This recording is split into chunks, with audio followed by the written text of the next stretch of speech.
dan sister dimanapun Anda berada. Kita berjumpa kembali dalam Renungan Harian Inquistet, berjuang untuk kekudusan, kenakanlah kasih. Hari ini Jumat 5 Februari 2021. Bacaan dan renungan akan dibawakan oleh Brother Niko Wisu, Koordinator CFC Area Sumatera. Selamat mendengarkan.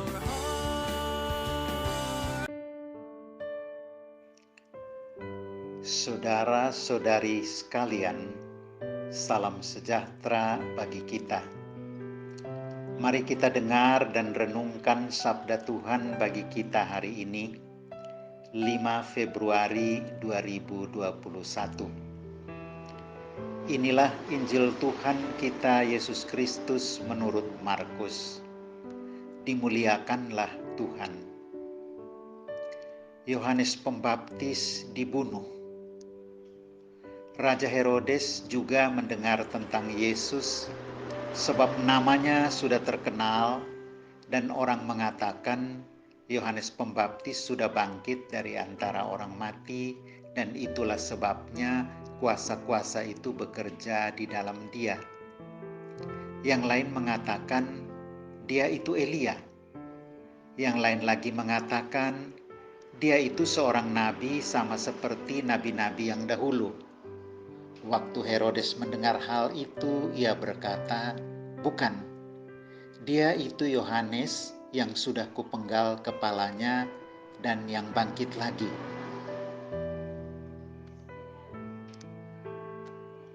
Sebab memang Herodeslah yang menyuruh orang menangkap Yohanes dan membelenggunya di penjara berhubung dengan peristiwa Herodias, istri Filipus saudaranya. Karena Herodes telah mengambilnya sebagai istri. Karena Yohanes pernah menegur Herodes, "Tidak halal engkau mengambil istri saudaramu." Karena itu Herodias menaruh dendam pada Yohanes dan bermaksud untuk membunuh dia, tetapi tidak dapat, sebab Herodes segan akan Yohanes karena ia tahu bahwa Yohanes adalah orang yang benar dan suci, jadi ia melindunginya. Tetapi apabila ia mendengar Yohanes, hatinya selalu terombang-ambing, namun ia merasa senang juga mendengarkan dia. Akhirnya tiba juga kesempatan bagi Herodias ketika Herodes pada hari ulang tahunnya mengadakan perjamuan untuk pembesar-pembesarnya, perwira-perwiranya, dan orang-orang terkemuka di Galilea. Pada waktu itu, anak perempuan Herodias tampil lalu menari, dan ia menyukakan hati Herodes dan tamu-tamunya.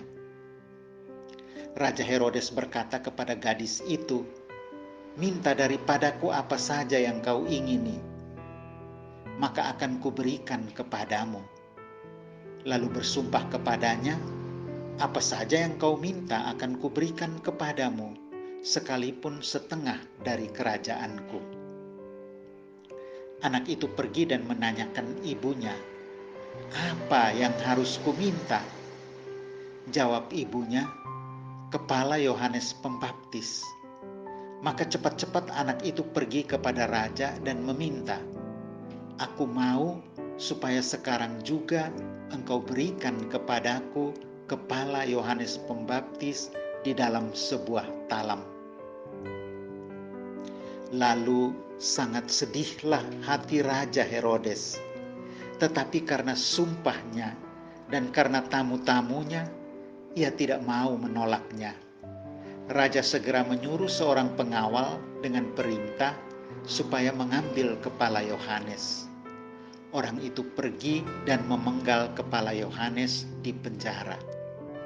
Ia membawa kepala itu di sebuah talam dan memberikannya kepada gadis itu, dan gadis itu memberikannya pula kepada ibunya. Ketika murid-murid Yohanes mendengar hal itu, mereka datang dan mengambil mayatnya, lalu membaringkannya dalam kuburan. Demikianlah Injil Tuhan, terpujilah Kristus. Saudara-saudari terkasih, renungan dan refleksi kita hari ini berpijak pada keberanian Yohanes Pembaptis. Saya percaya bahwa salah satu keinginan Tuhan bagi saya adalah untuk melayani Dia melalui gereja dan secara khusus melalui komunitas pembaharuan Katolik tempat saya berada. Meskipun ini adalah pengalaman yang indah, saya akui bahwa hal ini tidak berjalan mulus.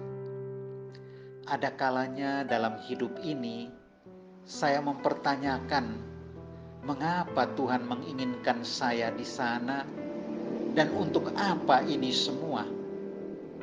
Saya merasa kewalahan dengan kejadian-kejadian yang saya alami dalam hidup dan mulai mempertanyakan iman saya dan perlahan-lahan kehilangan kepercayaan kepada Tuhan. Kehidupan Yohanes Pembaptis menyampaikan pesan yang menarik bagi kita semua yang mengaku mengikuti Tuhan. Pelayanan membutuhkan keberanian dan kesediaan untuk mempertahankan kebenaran dengan segala cara. Itu menuntut keberanian untuk memilih Tuhan, bahkan jika itu mengorbankan hidup kita.